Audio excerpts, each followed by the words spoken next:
Okay, let's unpack this. You're scrolling online, maybe social media, and bam, there it is, that luxury thing you've been eyeing, but it's like 80% off. Yeah. An incredible deal, right? But how do you know? How do you quickly tell if it's a legit store or just, oh, a scam waiting to grab your details? Right. And if we sort of connect this to the bigger picture, we're just drowning in information, product overload. Critical thinking is basically our life jacket here. Totally. So this deep dive is really meant as your shortcut, a way to get to online shopping safety faster. We're pulling together a checklist, basically, crucial red flags from the sources to help you build some mental armor. Okay. This isn't just about, one specific website like USAJoob.com or whatever example you find. It's about applying these like forensic steps to every super cheap listing you stumble upon. That's the mission then. Yeah. Let's dive right in. Red flags. Starting with the really obvious ones, the stuff related to the product itself. We're calling this the discount trap. So if you see a really high-value item, think designer bags, fancy electronics, and it's offered at a discount that just feels impossible, like mathematically impossible. Yeah. That's your first, loudest warning sign. Price is way, way lower than anywhere else. Big red flag. And the visuals often back that up, right? You've got to scrutinize the product images. What's kind of fascinating here is thinking about the scammers' costs. They want zero overhead. Right. Cheap.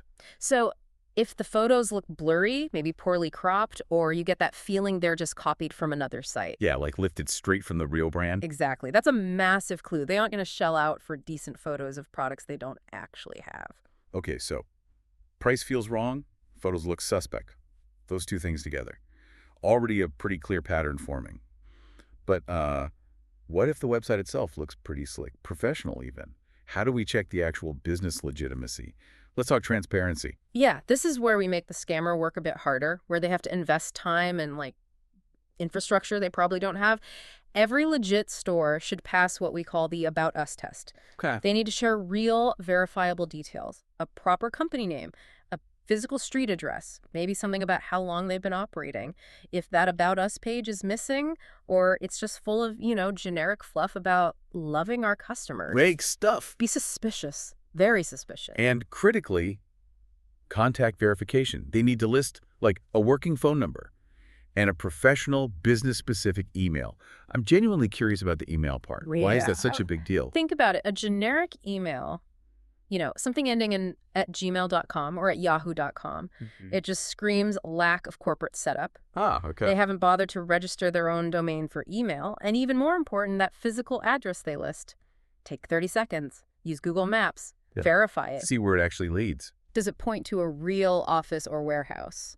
Or, does it drop you in the middle of a housing estate or an empty lot? That tells you a lot. Okay. Yeah, that makes sense. Yeah. It shifts the focus from just how it looks to actual, corporate commitment.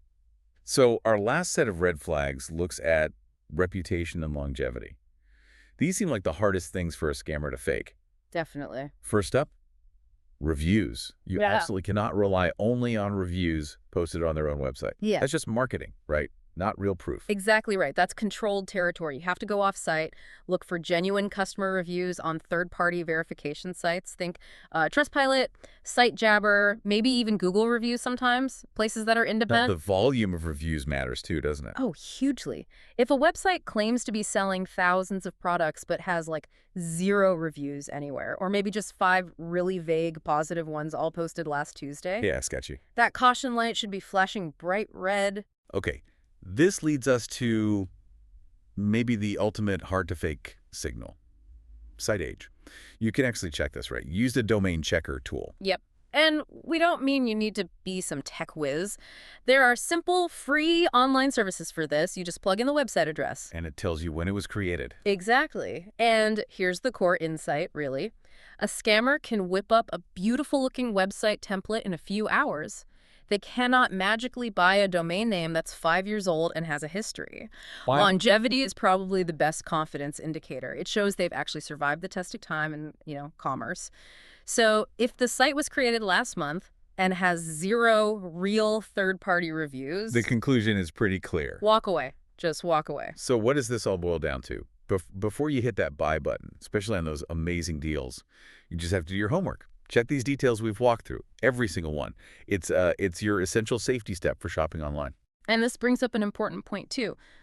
What if, despite your caution, things still go wrong? The sources are really clear on this. If you do decide to proceed, always, always use a credit card. Never a wire transfer or debit card if you can help it. Why is that? Because the chargeback process that credit card companies offer, that is your single most important safety net if you get scammed. You have recourse. Okay, that's really critical practical advice. So final thought, Ben. Next time you see one of those luxury items selling for a truly impossible price, maybe pause and think. Which of these, say, 7 red flags we talked about would be the easiest for a scammer to fake? And which one, like maybe that verified physical address or 5 years of domain history, would be the absolute hardest? Yeah. That little mental exercise might be your best defense. Oh.